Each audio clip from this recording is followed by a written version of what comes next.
Hello to all.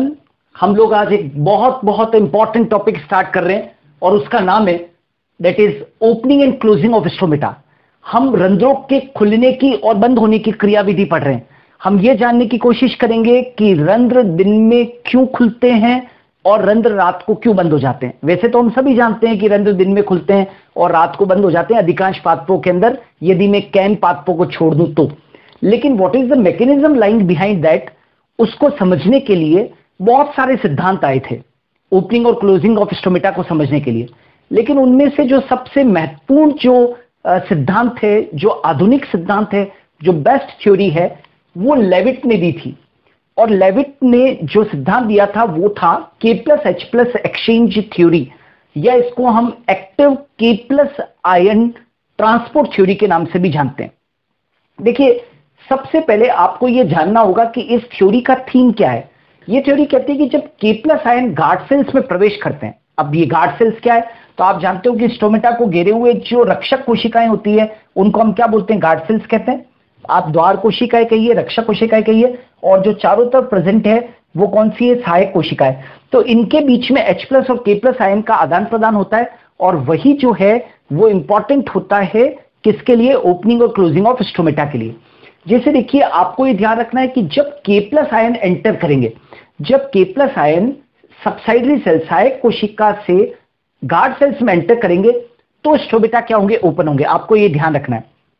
और जब H+ ion कहां पर जाएंगे, बाहर जाएंगे, राइट। H+ आयन तो बाहर जाते हैं और K+ आयन अंदर आते हैं, तो क्या हो जाता है, रक्षक कोशिकाओं के अंदर जब ये पूरा प्रोसेस होता है तो what happens that stomata open. तो जब K+ आयन गार्ड सेल्स में प्रवेश करते हैं तो आपको ध्यान रखना है स्टोमेटा ओपन हो जाएंगे। और यदि ये K+ आयन अंदर आने की जगह पर यदि कहां पर चले जाए, बाहर चले जाए, फिर से बाहर चले जाए, यदि ये K+ आयन बाहर चले जाए तो स्टोमेटा क्या हो जाएंगे, क्लोज हो जाएंगे। एक तो ये ध्यान रखिए, है ना, ये थीम है इसका, इस थ्योरी का। नंबर 2, स्टोमेटा ओपनिंग जो होती है, दिन में रंध्र खुलते हैं तो स्टोमेटा की जो ओपनिंग है वो एक सक्रिय प्रक्रिया, इट्स एन एक्टिव प्रोसेस, और उसमें एटीपी की आवश्यकता होगी। मतलब दिन के वक्त में रंध्र खुलेंगे तो वो एक एक्टिव प्रोसेस है और उसमें मुझे एटीपी की जरूरत पड़ेगी। और स्टोमेटा जब क्लोज होते हैं, रात के वक्त में स्टोमेटा क्लोजिंग होती है, तो ये एक निष्क्रिय प्रक्रिया है और इसके अंदर किसी भी प्रकार की एटीपी की आवश्यकता नहीं होगी। साथ ही साथ याद रखना कि रात के समय में जब स्टोमेटा क्लोज होते हैं तो एक ABA यानी कि एब्सिसिक एसिड का जो हार्मोन है उसका भी रोल होता है। एक्चुअली क्या होता है, ABA जो होता है वो एटीपीएज एंजाइम को निष्क्रिय कर देता है। अब एटीपीएज एंजाइम निष्क्रिय हो जाएगा तो क्या होता है कि एटीपी का निर्माण नहीं हो पाता है, और एटीपी का निर्माण नहीं होगा तो वो निष्क्रिय प्रक्रिया होगी और स्टोमेटा रात के वक्त में क्या हो जाएंगे, क्लोज हो जाएंगे। अब देखते हैं कि दिन में स्टोमेटा क्यों खुलते हैं। समझिए, मैं फिर से बोल रहा हूं, मैं स्टार्ट कर रहा हूं यहां से कि दिन में स्टोमेटा क्यों खुलते हैं। तो जरा देखिए, दिन के समय प्रकाश की उपस्थिति में गार्ड सेल्स में एटीपी बनने के 2 सोर्स है। क्या कहा मैंने, दिन के समय प्रकाश की उपस्थिति में गार्ड सेल्स के अंदर एटीपी बनने के 2 सोर्स है। क्यों, क्योंकि स्टोमेटा की ओपनिंग एक एक्टिव प्रोसेस है और उसमें मुझे एटीपी चाहिए। तो 2 सोर्स कौन कौन से, कि एक तो माइटोकॉन्ड्रिया के अंदर एटीपी बनेगी और दूसरी हरित प्लवक के अंदर बनेगी। माइटोकॉन्ड्रिया में तो क्या होगा कि ऑक्सीडेटिव फॉस्फोरिलेशन होता है, आप सब जानते हैं ऑक्सीडेटिव फॉस्फोरिलेशन होता है और उससे एटीपी बनती है। और दिन के समय हरित प्लवक में प्रकाश की ऊर्जा के कारण यानी कि लाइट एनर्जी के कारण चक्रीय प्रकाश फॉस्फोरीकरण के द्वारा भी क्या बनते हैं, एटीपी का क्या होता है, निर्माण होता है। ठीक है, तो इसका मतलब ये साफ हो गया कि दिन के वक्त में गार्ड सेल्स में एटीपी की उपलब्धता बहुत ज्यादा है। तो नेचुरल है कि एटीपी के कारण जो है वो गार्ड सेल्स और सहायक कोशिकाओं के बीच, गार्ड सेल्स और सहायक कोशिकाओं के बीच में एक पंप चलेगा और इस पंप को हम क्या बोलेंगे, K+H+ पंप कहते हैं। तभी तो इस थ्योरी का नाम क्या पड़ा, K+H+ पंप थ्योरी। अच्छा, ये पंप जो है, ये पंप क्या करेगा, यह पंप एटीपी की प्रेजेंस में H+ आयन को तो गार्ड सेल से बाहर भेज देगा, है ना, यानी कि उसका तो आउटफ्लक्स हो जाएगा। और बाहर से अंदर कौन आएगा, यानी कि सहायक कोशिकाओं से गार्ड सेल्स में कौन आएंगे, K+ आयन क्या हो जाएंगे, एंटर हो जाएंगे। ध्यान रहे ये प्रक्रिया दिन के वक्त में चल रही है। H+ आयन अंदर से बाहर जाएंगे और सहायक कोशिकाओं से गार्ड सेल्स के अंदर कौन आएंगे, K+ अंदर आएंगे।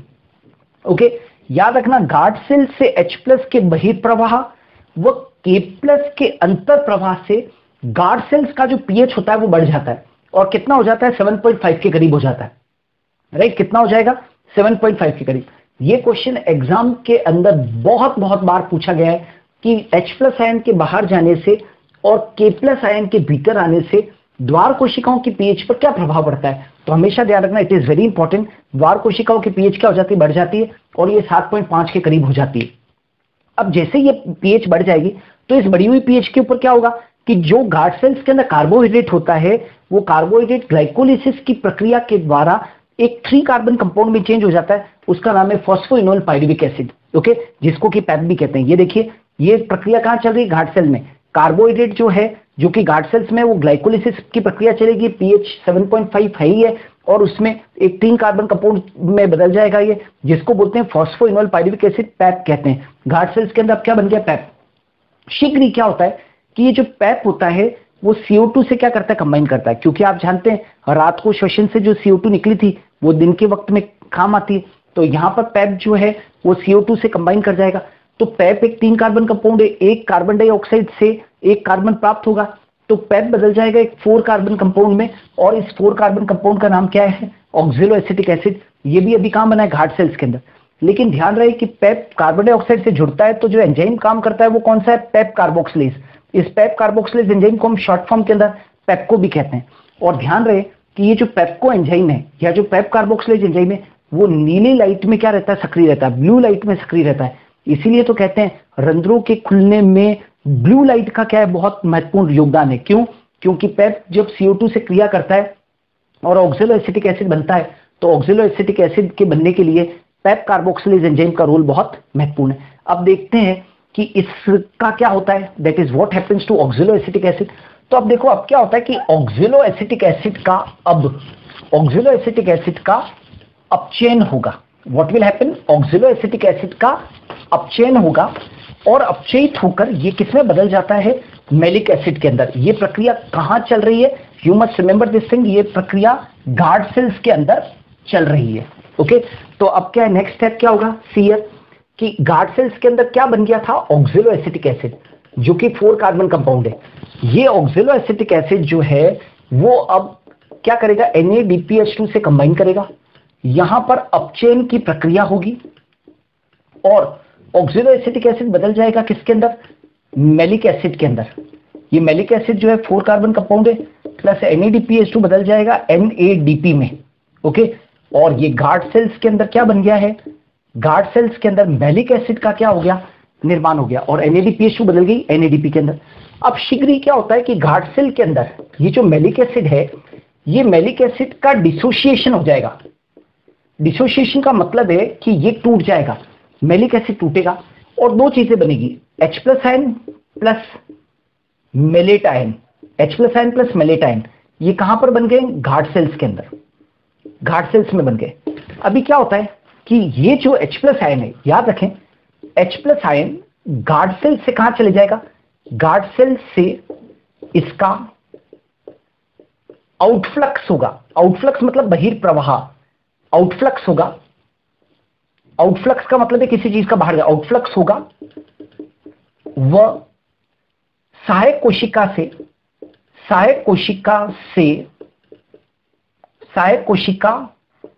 से गार्ड सेल में K+ का इन्फ्लक्स होगा। इन्फ्लक्स मतलब कहां पर आना, अंदर आना, इन्फ्लक्स मतलब अंदर आना।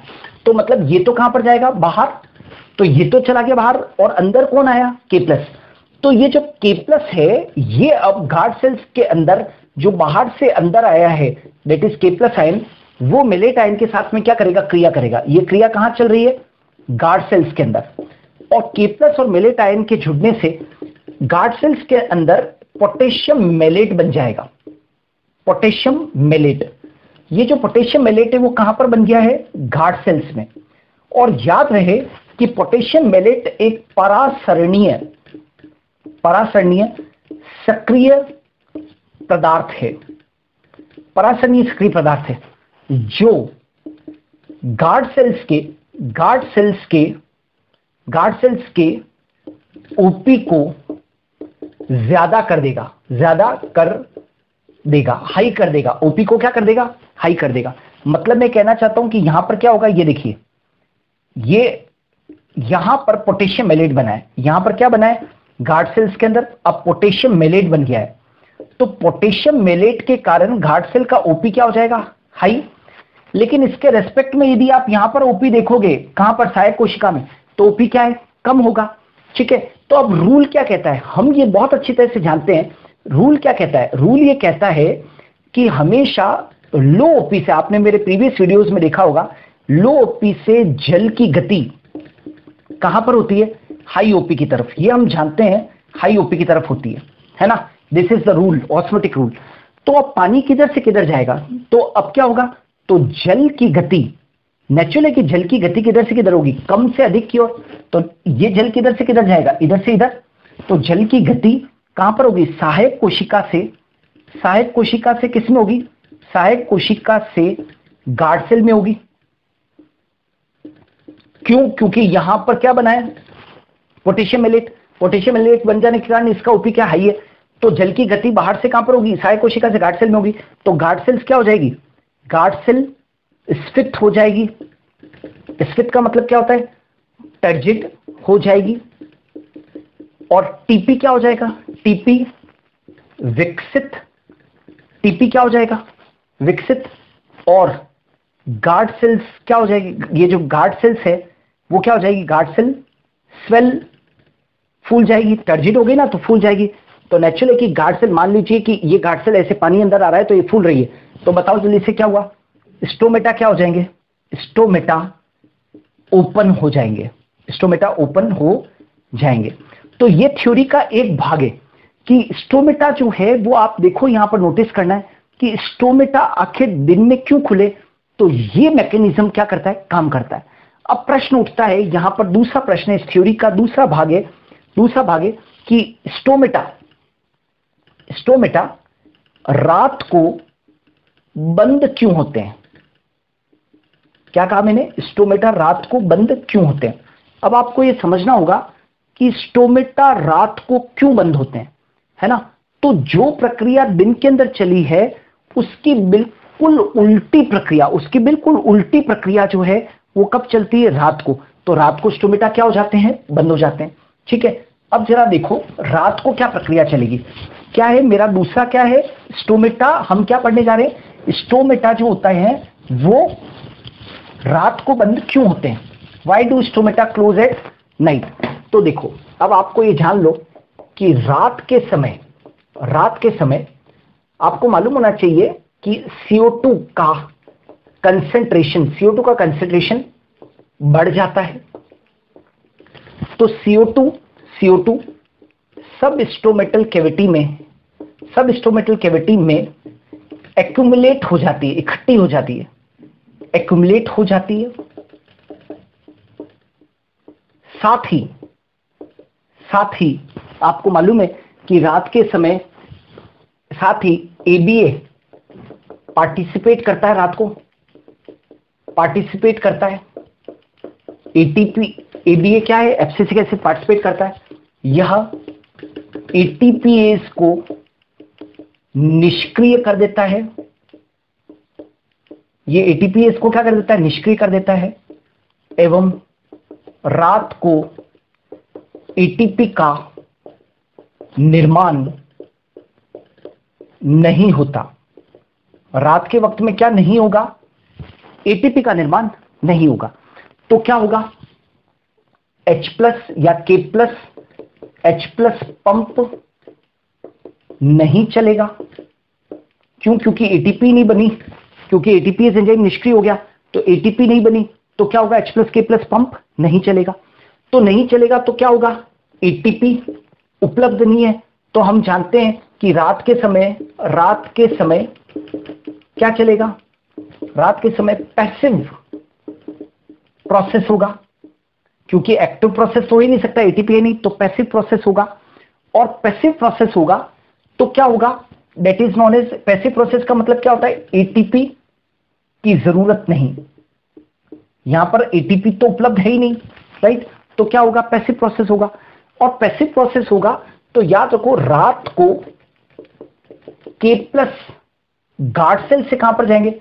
गार्ड सेल से बाहर जाएंगे। वह K+ व H+ भीतर आएगा, राइट। अब K प्लस तो कहां पर आएगा, रात को K प्लस तो जाएंगे बाहर और H प्लस के पर कैसे आएंगे, भीतर आएंगे। ये प्रोसेस चलेगा।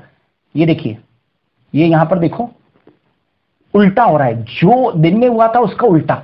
यहां पर K प्लस तो जाएंगे बाहर, K प्लस जाएंगे बाहर और H प्लस कहां पर आएंगे, अंदर, ठीक है। अच्छा, अब आप सोच रहे होंगे कि अभी तो आपने कहा कि H plus K plus pump नहीं चलता है, और रात को फिर K प्लस बाहर कैसे जाएंगे और H प्लस भीतर कैसे आएंगे।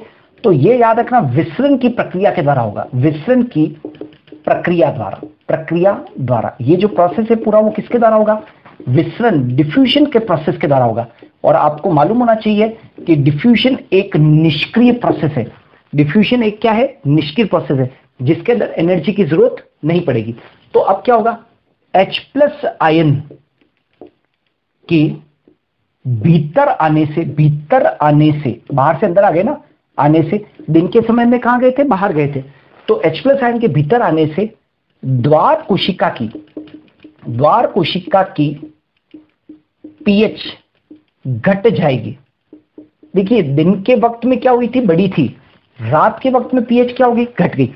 अब आपको बता दूं, जो एक परासरणीय सक्रिय पदार्थ जिसका की नाम था पोटेशियम मेलेट, वो जो बना था वो कब बना था, पोटेशियम मेलेट कब बना था, जब पीएच क्या थी, ज्यादा थी। अब जब पीएच क्या हो जाएगी, घट जाएगी। तो H प्लस आयन के भीतर आने से द्वार कोशिका की पीएच घट जाएगी। इस घटी हुई पीएच पर क्या होगा, पोटेशियम मेलेट जैसे बना था वैसे टूट जाएगा। पोटेशियम मेलेट टूट जाएगा, दिन में बना था, अभी क्या हो जाएगा, टूट जाएगा। ये प्रोसेस पूरा कहां चल रहा है, द्वार कोशिकाओं के अंदर। तो ये पोटेशियम मेलेट जो है वो टूटेगा। तो नेचुरली कि पोटेशियम मेलेट टूटेगा तो दो चीजें बनेगी, K प्लस आयन और मेलेट आयन। अब मैंने आपको कहा है कि रात को K प्लस आयन कहां पर जाएंगे, बाहर जाएंगे, आउटफ्लक्स होगा।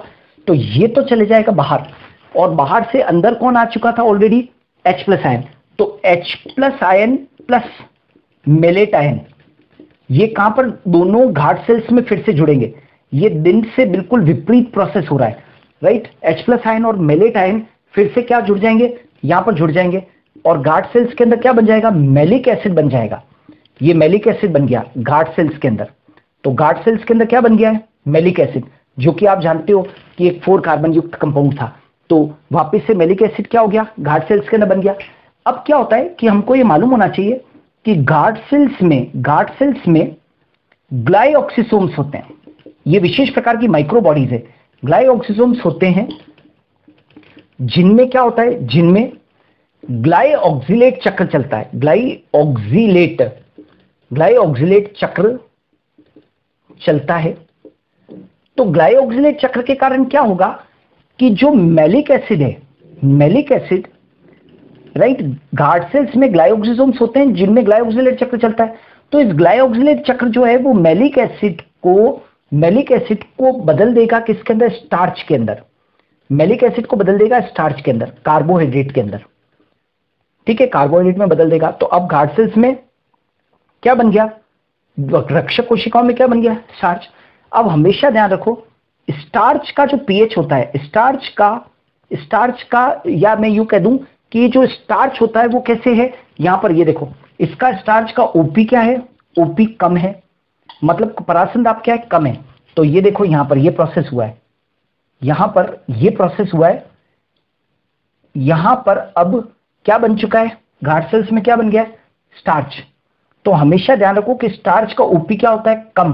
तो नेचुरली कि अब ओपी यहां पर क्या हो जाएगा, ज्यादा, उल्टा, रात से बिल्कुल उल्टा। तो स्टार्च का ओपी क्या है, कम है। तो अब रूल क्या कहता है, हम जानते हैं कि रूल ये कहता है लो ओपी से पानी जो होता है वो हमेशा, पानी की जो गति होती है वो हाई ओपी की तरफ होती है। ये हमने पढ़ा हुआ है, पानी की गति लो ओपी से हाई ओपी की तरफ होती है। तो लो ओपी से हाई ओपी की तरफ होगी, राइट। तो लो ओपी कहां पर है, देखो यहां पर तो क्या है, लो है, और यहां पर क्या है, हाई है। तो पानी गार्ड सेल से कहां पर जाएगा, बाहर जाएगा। तो जल कहां पर जाएगा, जल बाहर जाएगा, जल कहां पर जाएगा, बाहर। तो बताओ जल्दी से, गार्ड सेल क्या हो जाएगी, गार्ड सेल फ्लैसिड हो जाएगी। फ्लैसिड मतलब क्या हो जाएगी, श्लेथ, पिचक जाएगी, श्लेथ, हो जाएगी। तो पहले क्या हुआ था, ऐसे पानी अंदर आया था पहले, तो अब यहां पर क्या होगा, गार्ड सेल से पानी निकल रहा है बाहर, ऐसे पानी बाहर निकल रहा है, तो बताओ श्लथ हो जाएगी। तो स्टोमेटा क्या हो जाएंगे, तो यहां पर अपने को ये ध्यान रखना है, इस पूरे प्रोसेस के अंदर जो स्टोमेटा होंगे वो क्या हो जाएंगे, क्लोज हो जाएंगे। स्टोमेटा यहां पर क्या हो जाएंगे, क्लोज। मतलब हियर जब पानी बाहर निकल जाएगा तो नेचुरल है कि यहां से पानी बाहर निकलेगा, तो टीपी क्या हो जाएगा, कम। टीपी क्या हो जाएगा, कम। बाहर टर्जिडिटी तो रहेगी नहीं, टीपी क्या हो जाएगा, कम, बिल्कुल हो जाएगा। तो पानी कहां पर निकल जाएगा, बाहर। तो गार्ड सेल्स क्या हो जाएगी, श्लथ हो जाएगी, पिचक जाएगी, फ्लैसिड हो जाएगी, और जो स्टोमेटास हैं वो क्या हो जाएंगे, बंद हो जाएंगे। तो ये जो था कि स्टोमेटा कैसे क्लोज हुए, देखिए आपको ये मैकेनिज्म मालूम होना चाहिए कि स्टोमेटा क्लोज क्यों हुआ है रात के वक्त में, और स्टोमेटा जो है वो दिन के वक्त में क्यों ओपन हुए।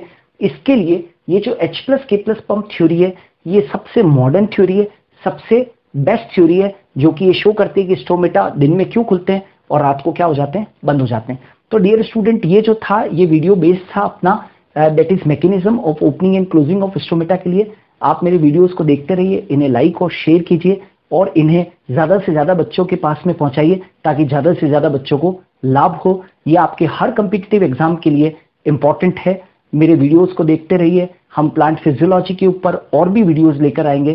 Thanks a lot, keep watching.